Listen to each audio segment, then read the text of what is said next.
Good morning and welcome to Therapy Tuesday. Our guest for this morning is award-winning psychologist Dr. Geraldine Tan from the Therapy Room. Good morning, Jerry.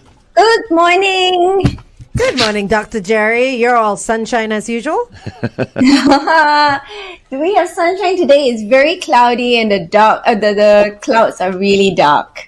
Oh. Yeah, it's a bit overcast. Looks like the sky over the UK as well, because yesterday we were all watching the Queen's funeral. Yeah. And it didn't look too sunny yesterday. It was sunnier than they expected, so that was good. Okay, I mean, good thing it wasn't like raining. Raining. Yeah, exactly. And speaking of the Queen's funeral, once again today we are talking about grieving.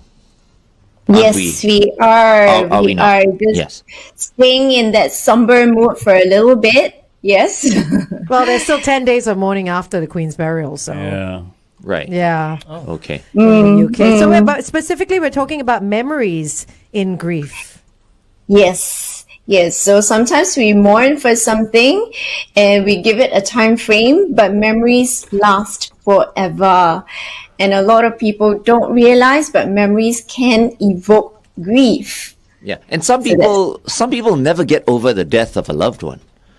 Right? I mean, some people get over it much quicker than others. Yeah, so we wonder what grief are they holding on to, or what memories are they holding on to and cannot let go of. That's a horrible thing when you can't let go, right? But are you talking about stuff that you reminisce about and then it gets you sad? Is that what you mean? So there are many different kinds of emotions. Last week we talked about the different emotions that were evoked, right? Mm-hmm. So it depends on what the memories bring, whether it brings sadness, it brings anger, it brings joy, and what are we still not able to let go of. So usually it is the feelings that we are unable to accept, or the feelings that we are not able to let go of. But why would we want to let go? I mean, those memories, those feelings, that's our connection to the person. But what if you're angry with that person, you feel a lot of injustice, towards that person, and you have no closure, or so you think, right? And you hold on to that. So some people continue to hold on to that, and they are miserable their entire life. So that's the key word, closure. Closure. If you have closure, chances are you'll be okay. Yeah, if that's you true. don't have closure, You'll think then about it, yeah. you'll You think about it dwell all the on it, time, yeah. and not usually in a good way. Okay, let's continue to talk to Jerry on the Big Show TV. In the meantime, The basics. What are the stages of grief? Before we go to stages of grief, let's look at when we grieve. So we always think that grieving is when somebody passes. So it's not only when somebody passes. Last week and this week itself, I have breakups, and they cannot get over, for months and years. They cannot get over transitions. So we don't realize that in transitions, there's also some grieving involved, transitioning from one school to another, from one workplace to another. Losses can also include you lost a project, you lost out on a project. That can also be grief. You lost out on a promotion. That can also be grief. Wow. So it's not specifically death. I didn't even go into I didn't even think I about like that. that it's not specifically death. Yeah. It broadens a lot of things. No. So I mean, it is coincidental that Queen's Eve's funeral was yesterday, but last week itself I was just bombarded by different sort of grief that people were feeling. So is it a feeling in the heart? Like a heartbreak, right? Like when someone you love passes on, you get this ache in your heart. Yeah. Similarly, if you fail at work or you get fired, for example, there is this ache in your heart with a little bit of maybe wonder or whatever in your heart. Is that the same thing? Is this what you're talking about? So let me tell you that your emotions are actually parked in your brain. Yeah, which is true. Yeah. Let's just say it's heartbreak. Well, okay. So we say about the mind and the body, right? So although emotions are parked in your brain, in your head, it manifests in the body. And that's why you feel it in your body. Sometimes it's cold hands. Sometimes it's that like twist in the stomach and that aching heart. So it manifests in the body. It all so starts we from know up there. when yeah, but now we know when Glenn feels sad, he feels that Ache in his heart. Yeah, that's true. But it's so much more romantic sounding than my head hurts. I know, right? It's like Romantic sounding. yeah, yes. So Glenn's quite a romantic fella, right? oh, there you go. The sweetest. Yeah. You're all Yes. squishy inside. My wife will be the first to say, no, he's not romantic at all. But yes, when you feel that in your body, so different people feel it differently. So many of us, we feel it in the heart ache, and it's a real pain that we feel. Some feel it really right down to the tummy, that really achy, sore, cold sort of feeling. You will hear many people say, my body just feels cold, because sometimes part of that whole grieving, or when you receive a piece of news, the body goes into a little bit of a shock. And then you feel like pooping. I don't think that's where she's going. No, But different people will react differently, like nervousness or Nerves, anxiety, stress. You get like stress, some yeah. tummy aches and sometimes. Yes. Yeah, because your whole Yes. body is off balance, right? Yes. Not wrong, but just that when he puts it like that, it sounds quite off. So is there any way to control that feeling, so that you don't feel as much anxiety as you normally do? Is there a way to control it? Shut your mind off, is For future reference almost? Charcoal pills? Yeah, that works. For anxiety. Always works. Yeah, dry toast. Are we still talking Yeah. about that or not? No. No. Talking about the grieving in general. No, feelings are automatic. So the when you feel the different emotions, that one you cannot really control. Yeah, but where it manifests in the body tells us how much you feel that particular emotion. Yeah. Where do we... I've been very quiet because I'm trying to figure this out. Where do we draw the line between being really disappointed and grieving? So we lose a project, we lose a job. There's all that disappointment. Where do we draw the line between disappointment? Where does disappointment turn into grieving? But disappointment is part of the stages of grief, and you were asking about the stages of grief, right? So there's like the denial, the anger, the sadness, and then, the acceptance bit, right? And we tend to go through all the different emotions. The more unexpected, the more closer to heart, the stronger the symptom, stronger the emotions rather. And you do have to go through the stages. You can't skip that whole stage. Right. If you miss striking the first prize in 4D, There's because denial first. yeah, there's just you were just short of one number or something. Yeah. Then you go into grieving. Grief. That's just called straight out anger. Straight into that. Correct, Angelique? Yes, and there's the other one that I forgot to say, which is bargaining. Sometimes we bargain, with ourselves, with our minds. Maybe if I did this, maybe if I did that, perhaps it's not like this, perhaps it's not like that. Okay. So isn't that almost like denial? It can't be. So perhaps if I change something, no. Sometimes you go like, maybe I seen it differently. Like Glenn says the first prize. Okay, maybe if I go back and walk one round, I come back. Please let me see the number differently. Actually, it's my eyes that has gone wrong. I need to double check. It's like, why did I put a 4 there? I should have put the 3 there. I'm quite sure I asked them for a 3. what? I think they're wrong. I I need to go back to the. They gave me the wrong ticket. They gave me the wrong ticket. I need to go back and get my money back.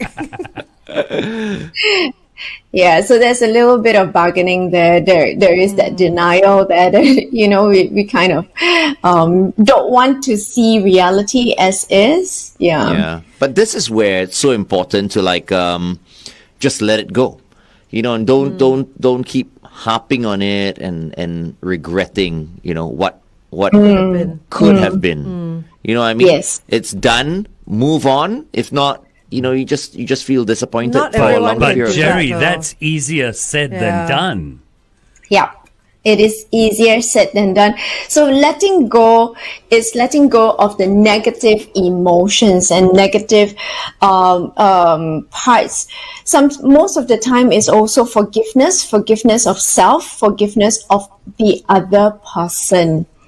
Okay. Yeah, How do we do this, Jerry? Because you're talking about this letting go. I've got the perfect example. Well, for me, it's the perfect example.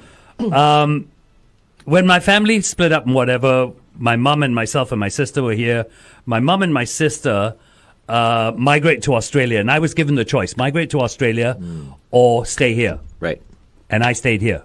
And from the day my mother passed away till today, I regret that. Okay, that's good for you to actually say. I can't let it go. Like Would what it happened? have been better? Would I have been closer to her? Would I have been able to do stuff for her? It's all the would haves, and it stayed for me for yonks. Because it's a decision that you made. Yeah, and I can't let it go. You made the decision. I made the decision to stay here. Who actually asked you? Mum says, "Do you want to come?" Okay. And I went, "No, Mum, I'm going to stay here." How old were you? Because you're closer to your dad. Okay, we asked him all these 17, right? questions on yeah, air. this is good. Bring this one up. Yeah, but because you do a you're the only traffic one first. with the story right now. Yeah. Well, you you go too. first. Yeah. Exactly. Remember the story I did. I got to try and remember that. 91.3 traffic. Okay. Good morning, Singapore. It's Glenn, Angel, FD, and Shaun, and our guest for this morning is award-winning psychologist Dr. Geraldine Tan from the therapy room. We're talking about mourning, grieving this morning, and Jerry has established that, look, it doesn't take someone to pass on for others to grieve, or to mourn. And so, all of us are going to share something, I think, this morning. Well, maybe not all of us. Not all, but FD is going first. Yes. Okay. So FD has been grieving, so to speak, for A long many, time. many Well, years now. it's not. Maybe it's part of grieving, but Morning? my mother, myself, and my sister were here after my family split up. My mum and my sister decided to migrate to Australia, and I was asked, "Do you want to go?" And I say, "No, I'm going to stay here." I've had a wonderful career. I've had a fantastic life staying here. But from the day she passed away till today, I have regretted not going. It's something I've never been able to let go of. Could I have made her life better? Could I have helped her? Maybe with me there, she would have lasted longer. There are 1,001 questions, and for yonks, I can't let go of it. Help him, please, Jerry. No, it's not about helping me, Help but him. I'm sure Once and for all. sounds like there are guilt, people. though. It sounds like guilt. It is. Guilt. That's what I call it. Yeah. I call it let guilt. Jerry Okay. let Jerry talk All right right. now. Okay, Jerry, go on. Please help this man. Glenn. Thank you, FD, for sharing so candidly again and again and again, right? Can I ask, FD, which part did you feel was the most intense loss for yourself? Which part? You know what? I what affects me the most? I wasn't there for her. The entire period, or when she was not doing so well? No, because she had a tough life in Australia. She went through illness, and then she passed away. And I wasn't there for that entire thing. But your brother and your sister were there. They were there. But Okay. that to me does not matter. I was not there. You were not there at all, or were I mean, you were go there not for there? you go there for a 1 week visit. I mean, what the hell's that, right? That's nothing. What did you do during that 1 week? Oh, I just spent time with her all the time, every waking moment. So you did spend time with her. It's Yeah, I not did. that you I did did. not spend time with her, right? Yeah. And she gave you that choice. You mentioned earlier, right? She gave Yeah. you that choice.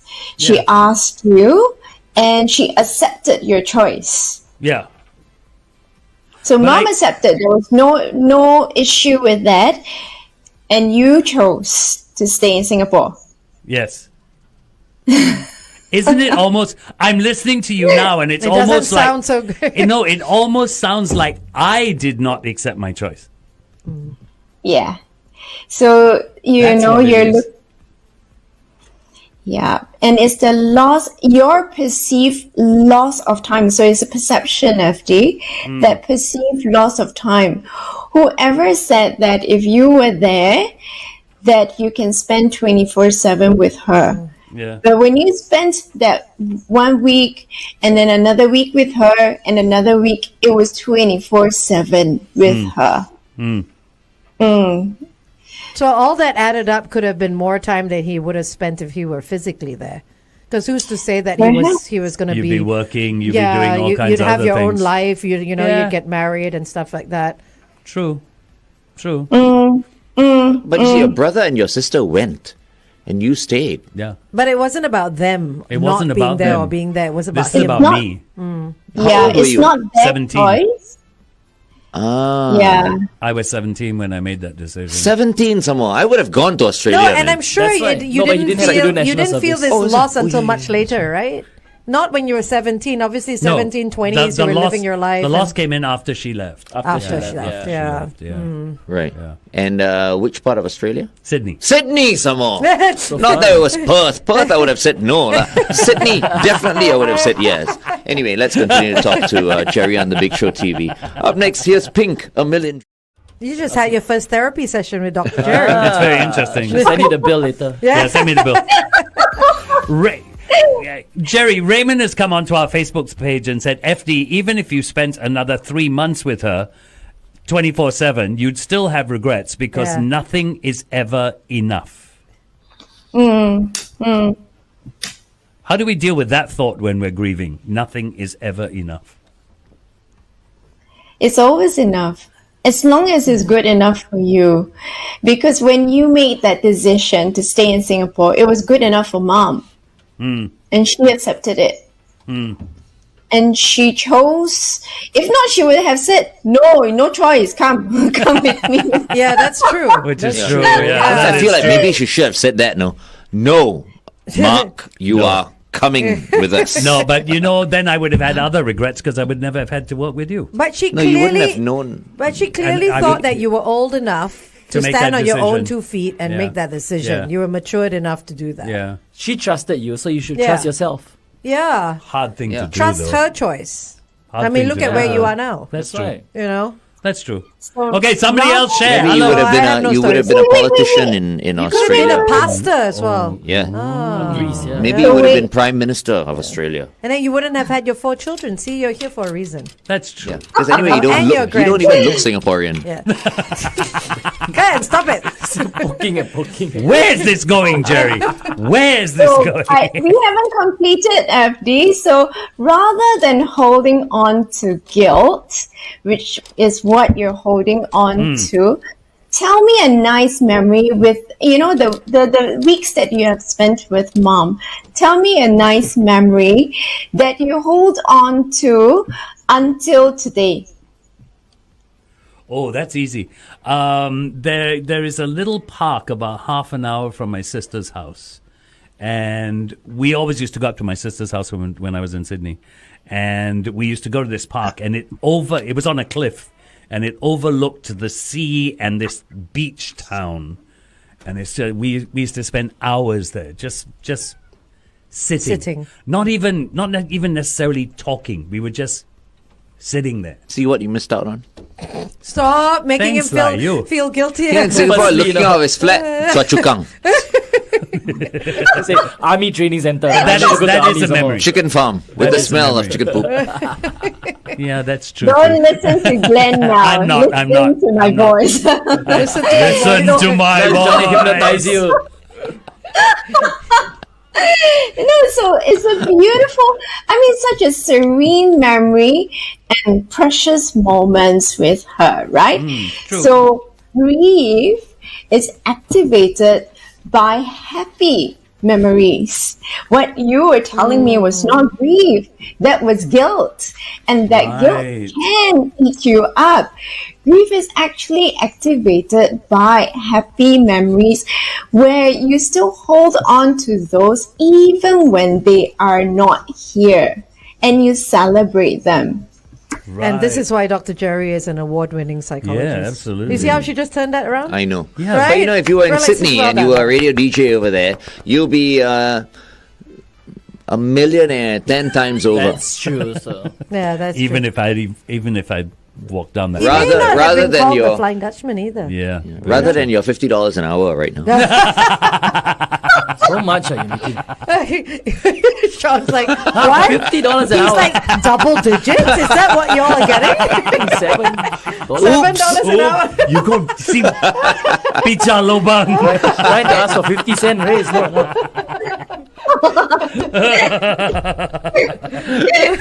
Why are we talking about No, race but- now? Wrong show. Wrong But show. no, but that's I'll say very- that for Thursday. Thursday. That's very interesting, Jerry, that grief is stimulated by happy memories. I think a lot of us don't think of it that way. We don't. Yep. Why is that though? I mean, is it because you think of the happy times and then you wish you had more of them? No, we don't wish. That would be regret again. Okay. We learn that they are always with us, and we look at the pleasant side of things rather than the negative side of things. How can we hold on to the negative side of things? I'm sure the loved one that has passed, would not want us to do that. And even in any circumstances, if we hold on to a negative emotion, we can't get out of that situation. We get stuck. We get frozen. We literally get stuck in that situation. There's no way to get out. Is it something we say to comfort ourselves? Like, okay, the person has passed on already, and this person is still looking down at us and going like, okay, we want that memory. Yeah, we do. We always say they've gone to a better place, right? and it's like they know what we're doing. Yeah. When actually, boom, the lights are out and it's over. No afterlife. That's something that we hold with us and something that comforts us, a more spiritual aspect of things. But it doesn't have to be so spiritual yet, especially when you're very, very vulnerable. So sometimes an item can help you. So for one of, or a number of them, they want to go back to that space. So it can be a physical space, like one of the girls' grandma's bed. Another one, held onto mom's jewelry or aunt's piece of clothing, or an item that was gifted to them, and they hold on to it really dearly for that period of time because the item is concrete and you can feel closer, literally feel closer to the person. It'll be great inheritance, like maybe $50 million or something like that. No, but immediately I won't feel sad anymore. Yeah. No, but Jerry, you're absolutely right, because I have a necklace of my mother's. It was the first birthday gift my father bought that he said I bought for my mom for her birthday, right? I was 6 years old and I gave her this necklace. I have this necklace now. And when I miss her, I take it out. And it makes me feel better. Oh. It actually makes me feel So better. your dad bought it, gave it to you to give Say, to your "Get to mom. yeah. Bro, tattoo your mother's face on your chest. Oh. No. Oh No, gosh. don't Wow. believe in Yeah. that. Then you stand in front of the mirror every morning. No. Hey, You mom. feel all right. Yeah. Don't believe in that. Don't Hey, believe in Mom. that. Don't need the picture. Don't need the picture. Oh, but talking about pictures, photographs are really beautiful also. So one of the ladies, she would wake up every morning and say, "Hi, mom. Hi, grandma." Mom and grandma and aunt is on her wall, right? And she'll come home and she'll greet them all. So, I mean, as she was going through that whole period, she actually asked, "Am I going, crazy? Am I going psychotic or schizophrenic?" And I said, "No. Feel free to talk to the people, because it's not talking to the pictures. It's just a concrete, tangible photo that is there, but you're actually having a dialogue with the loved ones." Right. Okay, hold on, Jerry. We're going for a traffic break. And then back on air, stand by. Good morning, Singapore. Welcome back to Tuesday's edition of The Big Show. It's Therapy Tuesday with Dr. Geraldine Tan from the therapy room. We're just talking to FD about tattooing his My mom. mom's face on his chest. And because he's gonna do it live in the studio, right? Yes, No. we'll get a tattoo artist in here. No. because FD says he feels better when he takes out A what necklace. A necklace I gave his her. mom's necklace. And I'm sure if you look at a photo of your mom, Oh, yeah, of you course, you yeah. feel good as well. Yeah, So I was suggesting he tattoos his mother's portrait on Probably on not his the chest. best solution. But I need to say this. Make sure you go to a good tattoo artist. Oh yes. Yes. That can do you- portraits. You don't want to look at yourself in the mirror and go like, that doesn't look like mom. Exactly. Uncle Roger or something. It's like, hey, Oh, no. hey, Winston Churchill. Yeah. No. With pictures are very interesting as well, because back in the day we didn't have a lot of pictures, so you have that one nice picture of Photo, your mom yeah, or black one and nice, white or something, yeah, yeah. very like vintage Yeah. looking. Yeah. Nowadays you have Instagram accounts, so like if your recently, if your mom passes away, you just look at her Instagram But account. not the You same can see all though. the bikini pics and everything like that as well. Your mom's in bikinis, or I mean, now moms now, right. now, Yeah. right. So Okay. kids are gonna look back on their. Now I'm picturing your mom in a bikini. Yeah, Yeah, exactly. that was wrong, Sean. I'm sure Sean, my mom was a so- bartender once upon a time. Oh, She's she would have yeah. looked. She would have looked great in a bikini then at She's- some yeah, point. all Yeah, the way. okay. All right.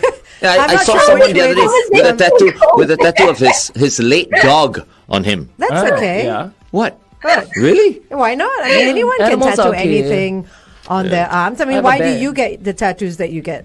Yeah, but it's not like a tattoo of my dog or anything. That's like true. It's that. a tattoo of your ex-football club. That you Oh have. yeah, that's right. it.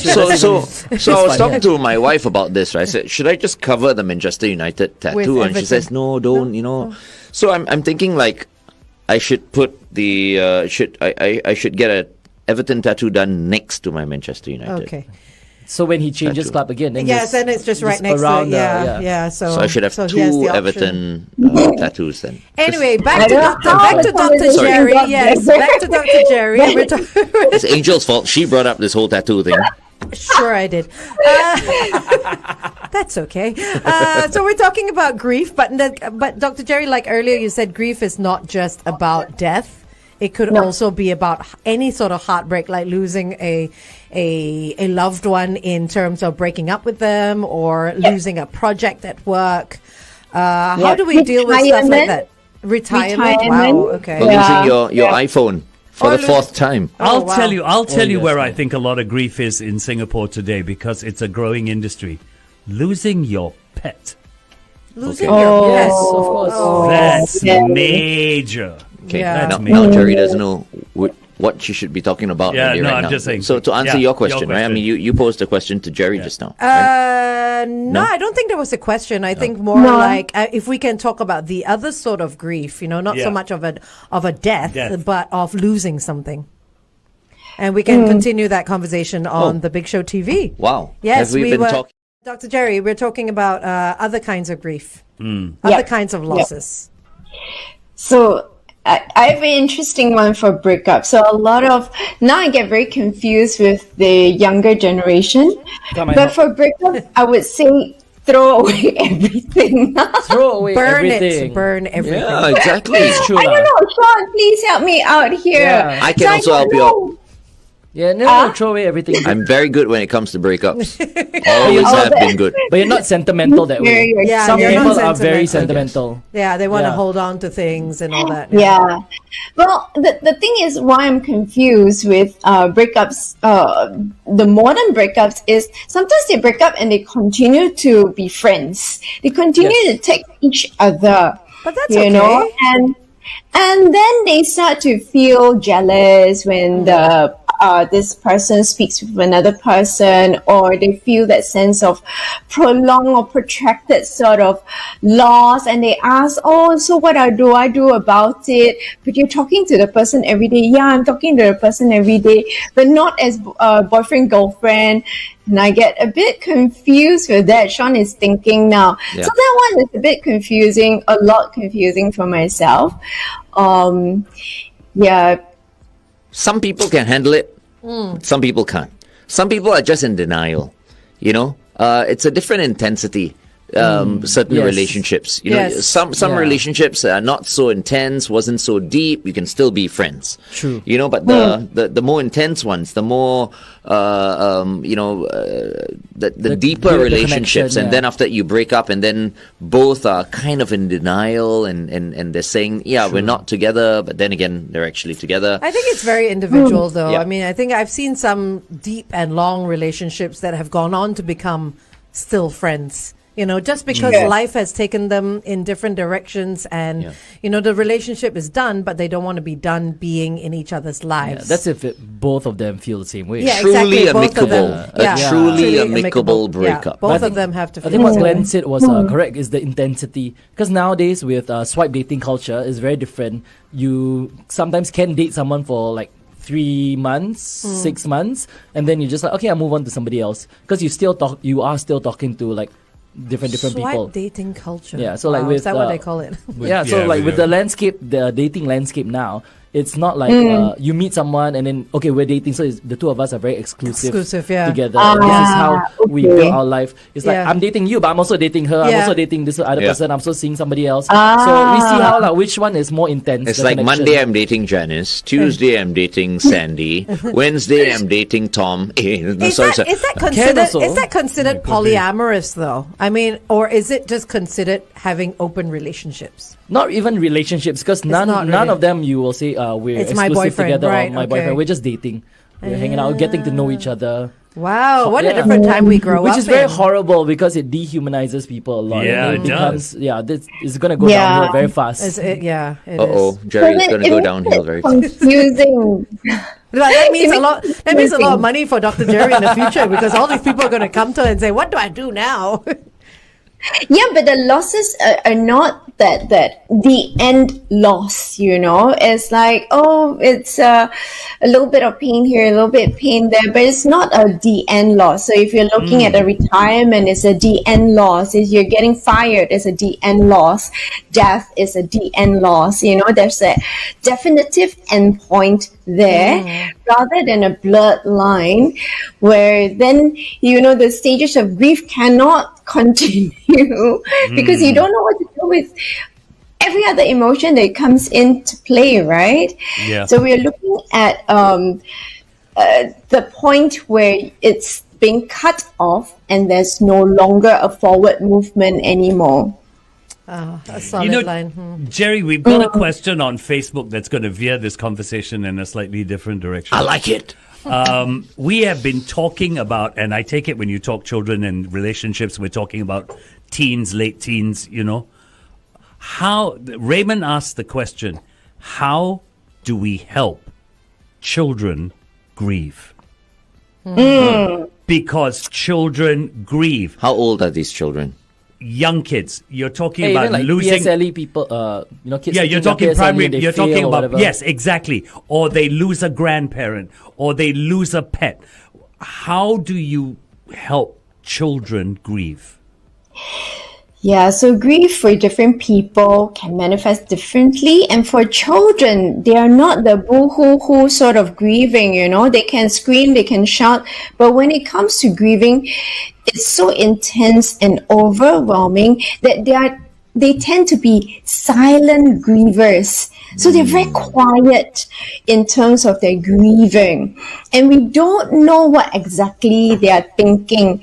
So when we are coping with the memories, we tend to go for something concrete. So if the adults go for something that is concrete, we go for something that is concrete. So some of them keep their little paw fur into a little bottle and they keep with them. You can ask them where the ashes are. They look for a lot of concrete material, so where the leash is, or where something or other from the person. The foods that maybe they shared with a parent. If the parent has passed, a favorite show. So there was one of the girls that shared a series with her father before the father passed, and she would sit on his bed and they would watch it together. Yeah. So the father had passed from cancer and she would sit on the bed and they would watch it together. It can be something tangible or intangible. Yeah. Sometimes it's the values that the parent has given them, a phrase, a word, that they carry with them into adulthood. And that's what I love to think, that the parent has left a legacy with this person, with the child. Okay, time for me to share now. My turn to share. Oh, okay, you can share on air. Oh, on air. Yeah. Good one. Come on, Glenn. Be Come on. brave. In about 10 seconds, so you can stand by. You can give that. Okay, we got lead this. me into that part. FD. It was, yeah, okay, cool. Okay, here we go.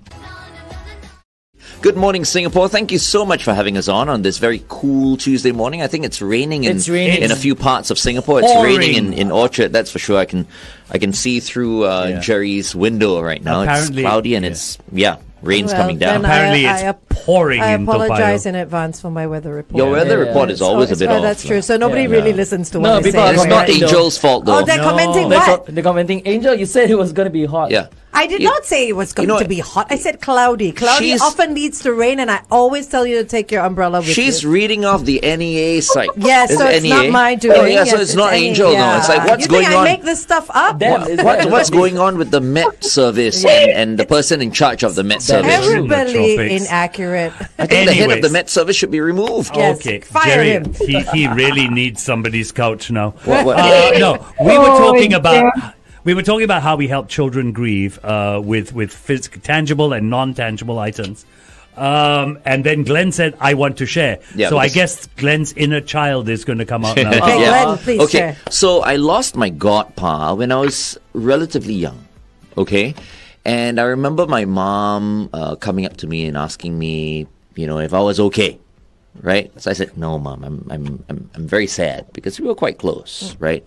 And my mom asked me like, "Okay, so what do you feel? What do you feel like doing right now?" How old were you though? I think I was in primary school. I can't really remember whether I was 10, 11, or 12, but around there, I think. And first thing that came to mind was, I want to have a pizza right now. So I still remember we went to Silver Spoon at the time. Oh, nice. Hey, Penang Road. Park Lane. At that time. There was no Park Lane, but you know where it is. Supreme House. That's yes, right. I think so. I remember it. Long time ago. And I had this pizza. And I was so happy after that. And I felt better. And then fast forward a few years ago. It's only occurring to me now, right? My grandfather passed away in Malaysia. Right, and I remember going for the funeral, a Chinese funeral in Johor. It was a bit creepy because they were like, sacrificing chickens outside and all that, so it's like a bit bloody and stuff. And I was feeling like, uneasy and sad at the same time. my mom came up to me once again and asked me, "Are you feeling okay?" I'm like, "No, I'm not feeling okay. I'm just feeling a little like eked out." Yeah, feeling really sad, a bit. I was feeling a bit depressed as well because it was like I felt like it was it was a bit scary as well. And same thing, she asked me, so what do you want to do right now? I said, I want to go and have some roti prata right now. So I think for me, it's food. Food. Oh, so the pizza That's had what I'm nothing to saying. do with your godpa? No. Or was the how he prata dealt has with nothing grief. to do with eating? It's so strange, right? Eating, Is that okay. normal? But I realized, yeah, go ahead. We mentioned before about emotional eating. I think many sessions ago. So emotional eating is something that we do when we are happy, when we're sad, when we're scared, when we're mad, when we're stressed. And for you, when you're sad, you go for the pizza. I think we had gone through that. When I'm stressed, everybody knows I go for the most spiciest foods. Oh, wow. Okay. Oh. So when we're tired, we also go for different types of foods, Most of the people will go for something sweet. Yeah, so take note. So for those that are out there, you can take note of your different emotions and what you crave for when you feel those different emotions. So when you're happy, what foods do you go for? When you're sad, what foods do you go for? When you're tired, when you're stressed? Yep. Right. But that was when I was a kid. So I think same thing for parents. I mean, since we're asking the question, right, how do we help the kids? How do we find out if they're doing okay? Ask them what they want. You need to ask them. You need to ask them if they're okay. And ask them what they want to do. Yeah. That's a good method, isn't it, Dr. Jerry? Yeah, definitely. So some of them will say, I want to talk about it. And the parents need to be prepared to talk about it because the children want to talk about it. Some children like Glenn likes to go and eat and they have specific foods that they want to eat. I think a colleague in the SOS, every time he runs the support group for bereaved parents, he will go and have an ice cream afterwards. Okay. So the next time he says he wants to go eat, we'll say, "Are you okay, Glenn? Are you doing all right?" Okay. Every day at 10 a.m. Every day. He wants to eat pizza. We're going to ask him, Glenn, are you okay? Pizza and prata. Okay. Pizza is a comfort food of mine, no? Yeah. Okay. It is. Any final words, Dr. Jerry? I think what we do need to learn is that we need to learn to laugh and cry both at the same, not at the same time. Laughing and crying at the same time would be quite weird. But to learn that in grief, we can laugh and cry together. It's okay. And not that we need to cry all the time. And this is a little poem that I think I'm not sure if I read it before, but this is a mother who has lost her son to a road traffic accident and then her husband to cancer 2.5 years later. So within a span of 3 years, she lost both her loved ones, her only son and her love of her life. And she was an editor in Singapore. She's now returned home already overseas. And I'll read what she wrote, or rather what she said. And I said, can I write it down? And she said, yes. So she says, tears are my life. They bring me comfort. Comfort of those memories that once were. These memories are mine. I pray each night I join them. Until then, leave me with my memories. Let me have my tears. Tears have become my life. That's her poem. Yeah, that's lyrics from a Tears for Jay, Fears song. don't ruin it, Glenn. Don't, I'm kidding. Don't ruin it. Please don't. Very nice one, Jerry. Thank you, Dr. Jerry. We'll end it there, not let Glenn speak. Yeah. No. That's very nice. Thank you so much, Jerry. Thanks, Jerry. I'll see all of you next week. You Bye. take care. Bye-bye. Bye-bye. Coming